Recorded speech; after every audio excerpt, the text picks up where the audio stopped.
Hi everyone, welcome back. This is Mrs. Nesser again, and these are the next video here is word problems from chapter 1.1. And remember, these are all linear word problems. That means they all should be able to be solved like a linear equation, as you saw in the first video. Okay, so keep in mind these are all the word problems from there. Word problems tend to be a sticky point for people. People don't like them, and I'm sure probably some of you didn't either. So I kind of narrowed it down for you, and I picked out 5 types of word problems that you would be responsible for. And the 5 are right here, and these are just my names. Number and geometry word problems, a distance equals rate times time word problem, a work or job word problem, cost, money word problem, and of course a mixture word problem. So we are going to look at all 5 of those today. First off, before I go there, you may see this in your homework, or they like to use this in the number or the geometry word problems.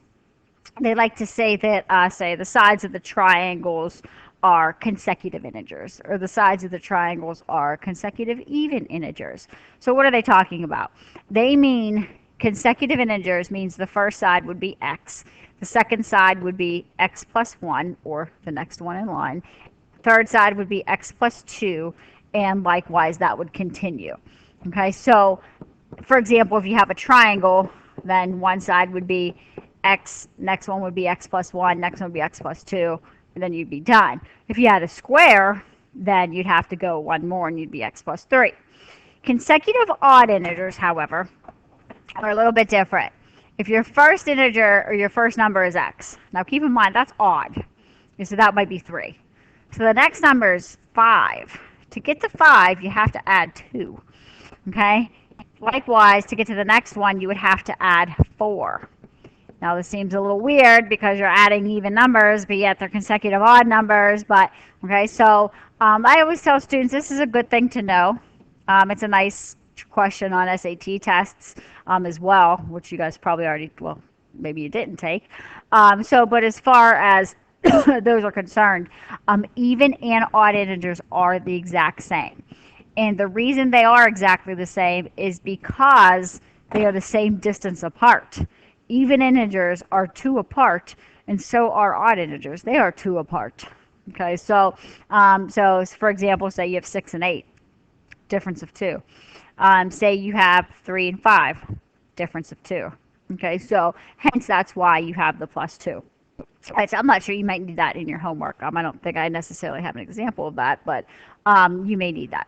Okay, so how I designed this worksheet or this handout, and feel free to print it if you like. I designed it as I do 2 problems with you, and then I wanted you to try 2 on your own, just so you get better at it. Are these graded? No, these are not graded. Okay, I will post the answers to these, not until next week, but those are not going to be graded. You need to practice them. Okay, so I'm going to go ahead and do 2. See if you can mimic that at home by yourself. And you try 2, okay? And then again next week you could practice your answers for those, okay? Or check your answers and see if they're right. All right. So first off is the number and geometry word problems. So these ones typically might have a shape in them, and this one does. Find the measures of an isosceles triangle. So right off the bat, we're talking about an isosceles triangle. So what is an isosceles triangle? 2 sides are exactly the same, and it tells us the next sentence: the 2 equal sides are 5 inches more than the third side, period. When you read a word problem, technically the end of the sentence is where your x is going to be. Okay? The 2 equal sides are 5 inches more than the third side. So these 2 equal sides, these 2 sides are going to be 5 more than the third side. And that makes sense to me. Look for words like more, less. You could also do double, triple, so stuff like that. Okay, so the 2 sides are x plus 5, and the third side is x. You will always have an x in a word problem. There has to be an x, okay, somewhere, okay, in a word problem. So keep in mind it will be there. All right, so that's usually the first sentence. Okay, now the second sentence should be an indication of how to set up the problem, or set up the equation, I guess I should say. So if the perimeter is 40, so perimeter, what's perimeter now? Perimeter means I have to add up all the sides. So x plus 5 plus another x plus 5 plus the third side x. You're adding up every one of those sides. Is 40, is keyword in mathematics, is equals. There it is. There is the equation. You have to try to pull the equation from the problem yourself. And that's the hard part, obviously. Okay, so from here it should be easy. So 1x plus 1x plus 1x is 3x. 5 plus 5 is 10 equals 40. Subtract 10 from both sides, you get 3x equals 30. And divide by 3, you get x equals 10. Okay, now on a word problem, I do want to see this equation. Yes, probably some of you can do these in your head. Sometimes linear equations, word problems, can be done mentally. That's the problem is when you get harder, you can't do them mentally. So I do need to see the work for these. As far as x equals 10, now you got to interpret your answer. Well, x is 10. What the heck was x? So if I look back, x was the third side. Okay? So I have to find the length of each side. Okay? So the third side is going to be 10 inches. And the first side and the second side, or the two equal sides, are each then going to be plus 5, so 15. Okay? And I found the sides, or I found the lengths then of each side. Okay? And you should somehow have to state that to me. Okay, so somehow if you write it out, you could write it out if you like. The two equal sides are each 15 inches. The third side is 10. However you write that out or organize that, I need to see it organized so that I understand what that answer of 10 actually means. Okay, what is 10? And I know x is 10, but what is that? Okay, but that is typical word problem. As far as numbers, sometimes they like to do numbers. They like to mess with averages and stuff. So I'll go ahead and show you this. This is applicable to class. John's first 4 test grades are 62, 94, 88, 78. Okay, what does he need on his 5th exam to get an average of 80? So what is an average? An average is add them all together, divide by how many there are. Everybody always knows that. So let's add John's tests together. So far, these are his scores. And we do not yet know what he got on his 5th exam. So that is going to be your x. We have no idea. Now, how many tests would he have taken total? 5. I divide that by 5, I should get an 80 because that's what John wants. Okay? All right, so as far as adding all of this together, if you add this top together, I believe it comes out to 322 plus x, all divided by 5 equals 80. This is a fractional equation, so you can times both sides by 5 here and get rid of divide 5. It doesn't touch the top. It's just an opposite operation for the bottom. You could also cross multiply. A lot of people cross multiply here. Okay, so that's an option as well. You get 322 plus x equals 400. Instead of adding 322, you are subtracting 322. And let me squeeze it in here. Sorry, I didn't save enough space. You end up with x equals 78. Okay, so now what does that mean? That means that John needs a 78 on his 5th exam in order to get an 80. Okay, so, and you need to write that. So, a 78% on 5th exam. Okay, so in order to get a 80% in the course, he needs a 78 on that last exam, and definitely doable. So that's a typical numbers word problem, and that's where you're just messing with the numbers. Okay, so the 2 I have for you to try here for homework are 1 and 2. So you can go ahead and try those. Oops. Oops. Now I'm moving my whole entire slide here.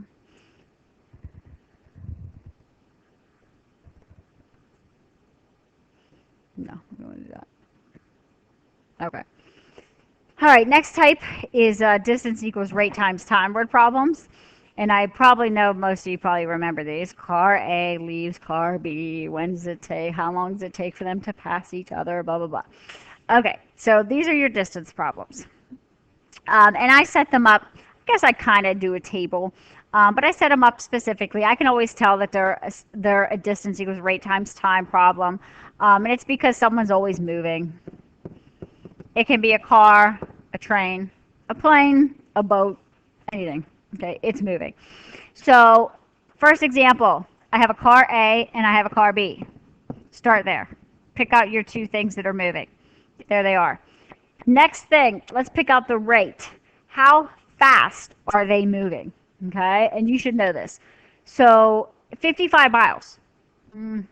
No, that's not a rate. A rate is a speed. So you have to look for miles per hour, feet per second. Okay, you have to look for a speed there. So car A is going 60 and car B is averaging 50. Okay, so that's the next thing. The last thing you have to pick out is the time. And it is very easy if they leave at the same time. If they leave at the same time, life is grand, guys. Okay, they're both X. Okay, they both left exactly the same time. So you throw it in there. Now that's going to change, and I do have that changing in the second problem so you can see the difference. But in this case, same time is fairly easy. Okay, now the next thing that you need to look for is a total distance. If you have a total distance in your problem, do we? Yeah. The distance that they are traveling is 55 miles. If you have a total distance, then these two have to add up to equal the total distance. Okay? So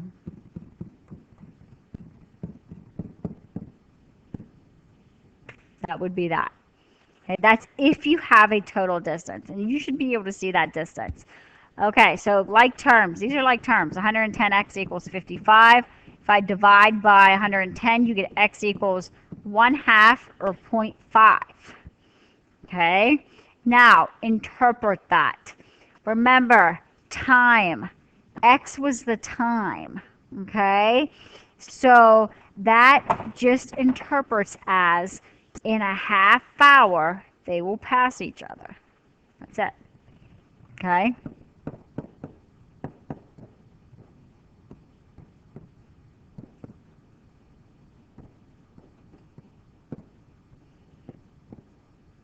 And X is usually always the time. Okay, in these problems, and it's always in hours. I should say. Usually, it's in hours, unless you have feet per second, and then obviously you can change. And I try to keep it consistent. Obviously, I could go into detail and probably teach this concept for a straight 2 hours because there's so many twists and turns that you can take in word problems, and that's one of the reasons the students usually struggle with them. But I try to keep it consistent, and I wanted to show you how to pick out a couple things, and that way you could do it on your own if you at least saw these basic ones. Because I don't know if any of you are going to be math teachers at the point maybe you will. You never know. You never know where you end up. But there's a lot of different twists and turns, but I'm trying to pick out a few certain things that you could see. Okay, so the next one, let's keep with the same theme here. What are the two things that are moving? So I got Mike is traveling and Justin. So Mike and Justin. So you have the same difference. You have Mike and you have Justin. Okay, now how fast are they moving? Okay, same thing. Find the rate. Mike leaves Chicago and he's traveling at 48 miles an hour. Justin leaves Chicago. He's traveling at 56 miles an hour. Okay. Do they leave at the same time? No. At 2 p.m., Mike is leaving, and half hour later, Justin leaves. Okay. So what I like to do is whoever leaves first gets the X. So technically, who's leaving first? Mike. So I put the first guy that leaves gets the X. Now, how far behind Mike is Justin? If he leaves a half hour later, he's a half hour behind him, correct? That is where this comes into play. Okay, and I did use 0.5 there because it's an hour, so it's a half an hour, so it'd be 0.5. Just a couple ideas there. I could have that an hour behind him. It would just be x minus 1. You could have that 2 hours behind him. That would be x minus 2. Okay, so I typically always set it up like that. I always like the x of ever who leaves first gets the x. Okay, lucky winner. But as far as Justin here, though, this becomes a little bit tricky. Okay, so that's a 56 times now x minus 0.5. There's not just a x there. Okay, so yes, that's the distributive property. Okay, now next, do you have a total distance in this problem? Like, does it tell you how far, like, between Chicago and them leaving or whatever they're doing? No, you don't have it. And furthermore, the question says, at what time will Mike overtake Justin? So what time will they basically meet? Well, in that case, guys, your equation now is setting both of these expressions equal to each other. There is no total distance there, so you do just set them equal. Okay, this over here is a distributive property. So you end up with 48x equals 56x minus 28. Oops, forgot my 6. I always subtract. I'm going to go this side. I'm going to subtract 56. Sorry, habit. I always move everything to the left. You end up with negative 8x equals negative 28. If I divide by negative 8, I end up with x equals 3.5. Okay, so remember, x is time, x is in hours. Okay, so that's 3.5 hours, but let's interpret this. It says, at what time will Mike or will Justin overtake Mike? At what time? Well, in 3.5 hours, but what time will it be? Anyone? Well, if Mike left at 2 o'clock, he's going to meet him in 3.5 hours. What time is it going to be? It is going to be 5:30 p.m.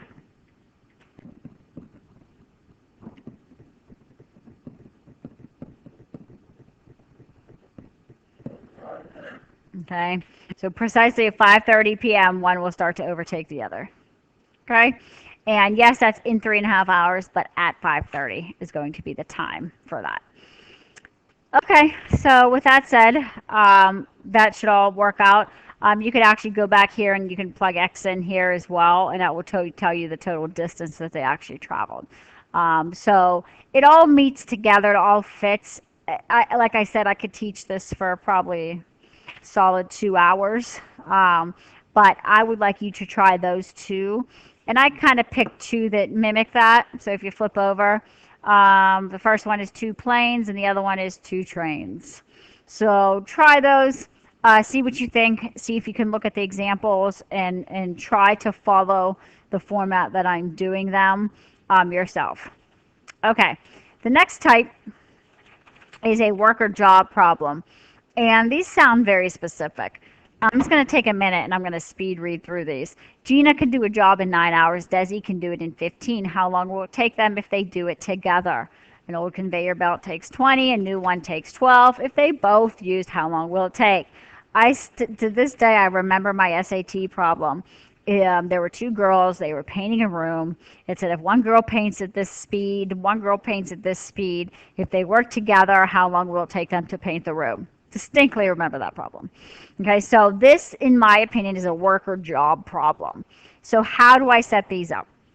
Well, the biggest idea is that each person is doing a fraction of the work, but the total work is 1 because 1 is going to represent the whole job. These problems all equal 1. Okay, so Gina can do a job in 9 hours. That's her portion of the job. Desi can do the same job in 15 hours. That's her portion of the job. And we are assuming that they both just work together, so hence the X's here. I don't have one of them working longer, but I could easily do that. What if I said Gina worked an extra 2 hours, then she would have a nice +2 right here attached to her x because she worked longer than Desi. Okay, but they're both going to work together. I think I have all of your problems working together, but if you should see something, then typically, then obviously, yes, you could, not have different x's up there or have an expression for x. All right, how do I solve this? Well, lo and behold, this is a fractional equation. If you ever see a 1, remember that that's 1 over 1. So that is technically a fraction. LCD, least common denominator, is going to be 45 here. Times this one by 5, times this guy by 3. And don't forget here, you technically have to times by 45. And once I make the bottoms 45, they do go away. Okay, so keep that in mind. So you end up with 5x plus 3x equals 45. And that piggybacks to the first video. Divide both sides by 8, and you end up with a fraction here. So I changed it to a decimal just so approximately 5.6 hours if they work together. Okay, so each of them are working for the 5.6 hours, okay, if they do that job together. Okay. All right, same likewise, an old conveyor belt takes 20 hours to move. The new belt takes 12. So one of the easiest problems. The whole job would be complete then, okay, if they both work together. Least common denominator here with a 20 and the 12. Anyone? I see 60 right off the bat.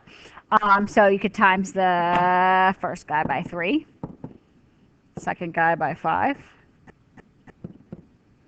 and obviously last guy by 60 because it's really over 1. So bottom would cross off. You end up with 3x plus 5x equals 60.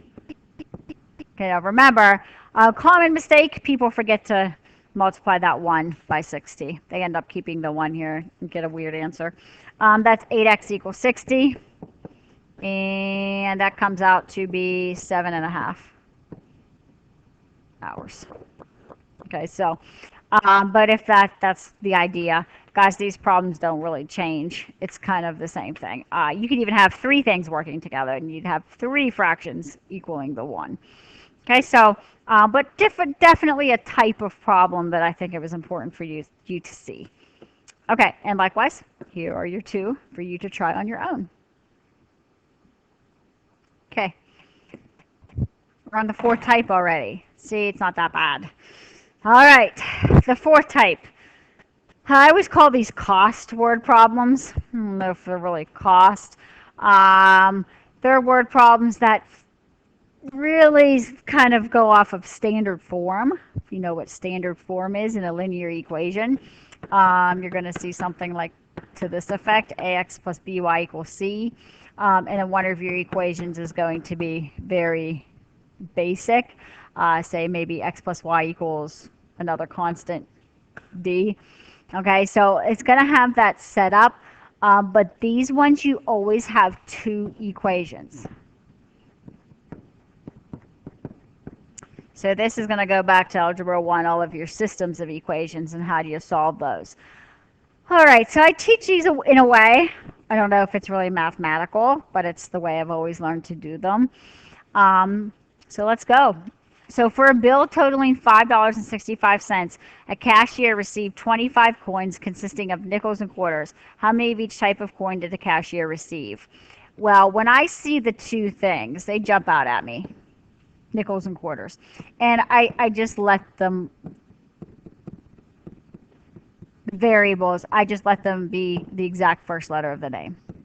Unless, like, they're both the same. So apples and something else to that effect. But when I see, I just let them be the same. Okay, so let's go ahead and start. So the first thing I do is I set up what I call a basic equation. And I keep it very basic. So what do I mean by that? Well, I mean you're just counting them up. How many nickels and how many quarters do I have? I have a total of 25. There is no money in that equation. Okay, the second equation, you can call it the cost equation or you can call it the value. What value does each variable have? Well, a nickel is 5 cents.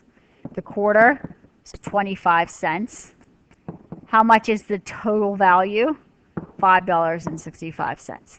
And there you go. You just set up both of your equations. Okay. Now you could solve this. You could solve this with elimination. I don't show elimination. I like to show substitution. But for those of you that remember elimination, you can multiply this equation by, say, negative 0.05, and then you add them together and solve.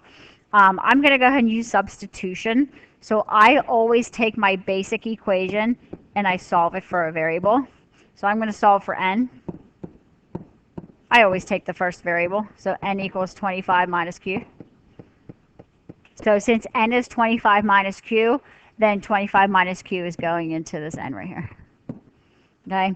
And that is what you need to do to solve a linear equation. The substitution happens a lot in linear. So that's why I like to show that. Okay, so once I make that substitution, then I am free to solve. So I do distribute. Careful with the decimals. Decimals are okay, just gotta be careful with your points. You don't think it's multiplication or something. Combine like terms over here. I get 0.20q equals, and if I subtract 1.25 from the other side, I'm doing two steps at once here. 440, and you guys could do that. So I'm kind of skipping steps here. Divide both sides by 0.20, and it comes out to q equals 22. And this is the reason I like to let q be exactly what it is. So if I go back to the top, q literally was quarters. So I have 22 quarters. And just look at your basic equation. How many did you have total? 25. So you end up having 3 nickels because they add up to 25. Now, I don't know about your car, but my car does not have 22 quarters in it and 3 nickels. I technically have 22 pennies, maybe 3 nickels. Maybe in a coin shortage. We have a coin shortage right now, so maybe you don't even have any of that. But anyways, that is the idea. Basic equation and then the cost equation, and then setting it up and solving. Okay, so if you flip over, I'm actually going to assign this example for homework. I'm going to let you try that one. And then I'm actually going to go ahead and do number 1 here. Okay, so here's number 2 for you to do that. I want to switch it because I just want you to see. Okay, so a class, it doesn't have to be money. It could just be a value. So a class of 195 students went on a field trip. They took 7 vehicles, some cars, some buses. So right there, you have cars and you have buses. So I'm not creative. CB. All right, they took 7 vehicles. Find the number of cars and buses they took if each car holds 5 and each bus holds 45. Now, you might be confused on the basic equation here. You may say, what are you talking about? The basic equation just counts up how many cars and buses there are. That's it. Well, if you look at the problem here, students are not cars and buses. Okay? 7 vehicles are cars and buses. So cars and buses, I took 7. That would be your basic equation. Now, as far as your cost equation, or like I call it, this would be more of a value equation.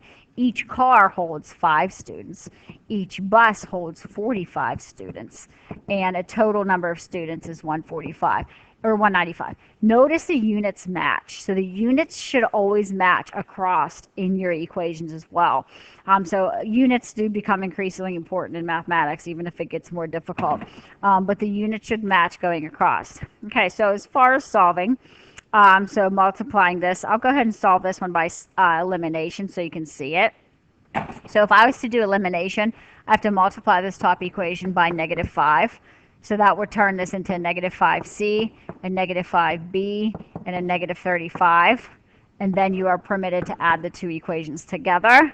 So if I cross off my c's, I end up 45b minus 5b is 40b equals 160. Divide by 40, and you end up with b equals 4. Well, you go back to the beginning. B was what? B was the buses. So we took 4 buses with us. And if you go back to the basic equation, I took 7 vehicles. So that must mean that I took 3 cars. Okay, and it's right there for you. Okay, so again, I do want you to try this example here, and then number 2 as well, coin one again. All right, and that takes me to the last one. The last one, probably the most difficult. but it is mixture. How do I know it's a mixture? Couple things. You're going to see percents. Okay, the percent means how strong the mixture is. Typically, you're mixing something weak with something strong, and you're making a solution that is in the middle. So that's kind of the idea, and that's how I like to teach it. Okay, so you mix something that's very weak, you mix something that's very strong, and then you end up with a new mixture that ends up being kind of in the middle. All right, so that's kind of how I do it. So when I have you pick these out, and you'll see me do this, mix one, mix two, and final. Okay, so mix one. What's the weakest percentage of the acid? So student needs to make a 25 for an experiment. How many milliliters of 50 should be mixed with 40 milliliters of 15% to get the necessary 25% strength acid? Okay, so the weakest one is 15%. And when you do math with percents, you do have to turn them into decimals. Okay, so 0.15, okay, is going to be the math for that. The next one is going to be 0.50. That's the strong mix. And what does he want to make? Middle of the road, okay, is going to be a 25% acid. Okay, so that is kind of okay to get that column out of the way. Now the next column is the amount. Okay, how much do you have? Well, you should have an amount up there somewhere. So how many milliliters of 50 should be mixed with 40 milliliters of 15? You have 40 of 15. But how many of the 50? I don't know. Okay, I can tell you that your X is probably going to be in one of these first two spots. It just is going to be. Now, as far as the final, what are you doing to these mixes? Are you adding mix one to mix two? Yes, you are. Okay, so the final mix is going to be X plus 40. Okay, that column might be the trickiest of them, but again, practice makes perfect. And if you look at your first quiz, hint, hint, guess what kind of problem I put on it for you? Mixture. Okay, now what do you do with these two columns? You have to multiply. Okay, so you do have to multiply these two columns together.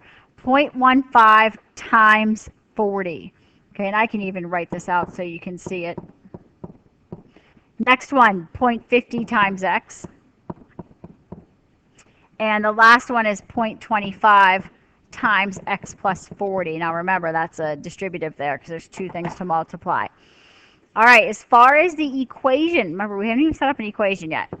It's always mix one plus mix two equals the final. Okay, and that doesn't change, so that's nice. So mix one is 0.15 times 40. Okay, so that's going to give me a 6. Oh, you know what? I'll go ahead and write it out. 0.15 times 40 plus mix 2, which is 0.50x, equals mix 3, which is 0.25 times x plus 40. Okay, distribute, multiply, you end up with 6 plus 0.50x equals 0.25x plus 10. Subtract 0.25 from both sides, you get 6 plus 0.25x equals 10. Subtract 6. I'm not showing the work here because I'm going to run out of space. You get 0.25 equals 4. You divide by 0.25, and you end up with x equals 16. Units are going to be the units of the solution, so this was milliliters. And you have to go back to your table to find out what x was. Well, x was mix 2 here. So that means you need 16 milliliters of the 50% strength stuff. Okay, so, and that's kind of how you have to go back to interpret the answer for that. Okay, that's a straightforward one. Now the second example, it has a twist to it. Okay, so, and I gave you one of each for you to try by yourself. Okay, so a chemist wishes to make 3 liters of 45 by mixing a 60 and a 30. Okay, so well, let's start with mix 1. So mix 1, the weakest. Mix 2, strongest. And mix 3, no, sorry, I was on a roll with the mixes. The final mix, which we could call mix 3 if we wanted, 45%. And they're just taken right from the problem. Weakest, strongest, middle. Okay, so next column. I know that I want to make 3 liters of 45. Ooh, so the 3's going there. Remember I said at the very beginning of, I don't know, I think the first video, I get confused, everything ranks together, you always have an X in your word problem. It's going to be in one of these top 2. And guys, it doesn't matter. You don't know either. You have no idea how much 35 or 60 to use. So it doesn't matter where you put your X. I'm just going to throw it up here. Let's put it, I don't know, let's put in a second one just for me to show you that it can go anywhere. It doesn't matter. Okay, it literally could go the first one or the second one. Okay, so it doesn't matter where you go. Now here's the trick though. 3 is the total. If I go up here, what the heck is mix 1 then? And I know probably some of you are sitting out there saying X minus 3. Nope, nope, nope. Okay, so what if I have 3 liters of something and I remove 1? How much do I have left? 2. What if I have 3 liters of total and I remove 2? How much do I have left? 1. 3 is always first. What's changing? The second part of that. That actually is 3 minus x. And I remember teaching a college algebra course once, and I swear the entire class had x minus 3. Okay? It is not x minus 3. It has to be 3 minus x. Okay. So, what do I do again to these 2 columns? Hopefully you didn't forget that. You multiply. Okay? So multiply, multiply, multiply. So you get 0.35 times 3 minus x. And again, guys, there are other ways to teach word problems. If you learned a different method in high school and that's easier for you, by all means use it. Trust me, I know every single method there is to do these. I just happen to teach the way that I think is easiest for everyone. But hey, doesn't have to be that way for everyone. So if you have a different method, don't worry, you're not going to lose points. Fine. I will look and see if your method works. First one plus second mix equals the final mix. So setting up my equation, mix 1 plus mix 2 equals the final. And if I distribute all of this out, I get, well, 1.05 minus 0.35x plus 0.60, careful with the decimals, equals 1.35. 1.05 plus 0.25, when you combine like terms there, equals 1.35. Subtract 1.05 from both sides, you end up with 0.25 equals 0.3. Divide by 0.2, or divide by a quarter, and you end up with 1.2. And units are liters for this one. So remember, you have to go back to the table. Mix 2 was the one that has to be 1.2. That was the 60%. So a little bit more difficult here. You need 1.2 liters of the 60% stuff. Now remember, the total was 3. So how much do you need of mix 1 then? Because we didn't find that either. So you will now need 1.8 liters of the 35% stuff. Okay, and all I did, guys, was subtract from 3 on that. But remember, we had 2 unknowns there. Okay, we did not know how much each of those mixes were. Okay, back up here, by the way, the final, you could have found the final if I asked you. It's just been 56 milliliters. You could have added that together. Okay, so, but anyways, a little bit different. Couple reasons it's different. It's a little bit different because of this 3 minus x, so pay attention to that. And it's a little bit different because your answer, you did have to find 2 unknowns. Okay, because you did not know either of the mixes. You just knew the final. Okay, so in your homework, I did give you 2 of those. Make sure you try those. And like I did mention, I did give you one on your quiz as well. Sorry for that. But it's an important problem. And it doesn't even just pertain to mixes. You can mix a bunch of stuff together. I've seen them with mixes of nuts together, different weights of things. So I've seen these multiple different kinds of them. Last thing I have is if you're working on the homework, you might have to mix something with water. If you have to ever mix something with water, Is there any acid or anything in water? No. So water is considered kind of a neutralizing agent. So it is a 0%. Okay, so that would be a 0. So if you mix anything with water, it technically doesn't do, well, I mean, we could get technically it'd make something weaker. But technically, as far as acid is concerned, it's not going to do anything to it. It's still going to be it's still going to have the acidity that it would have. Okay, so if you have a homework problem, you may see that. So keep in mind if you're working on those textbook problems, you might see that. Okay. All right. So as far as that, that wraps it up for class 1. And I hope you guys have a nice week, your first week of classes. Good luck, and feel free to email me. I will be sure to answer right away. If you have any questions, welcome back, and I hope you have a great semester. And that is about it, guys. Thanks.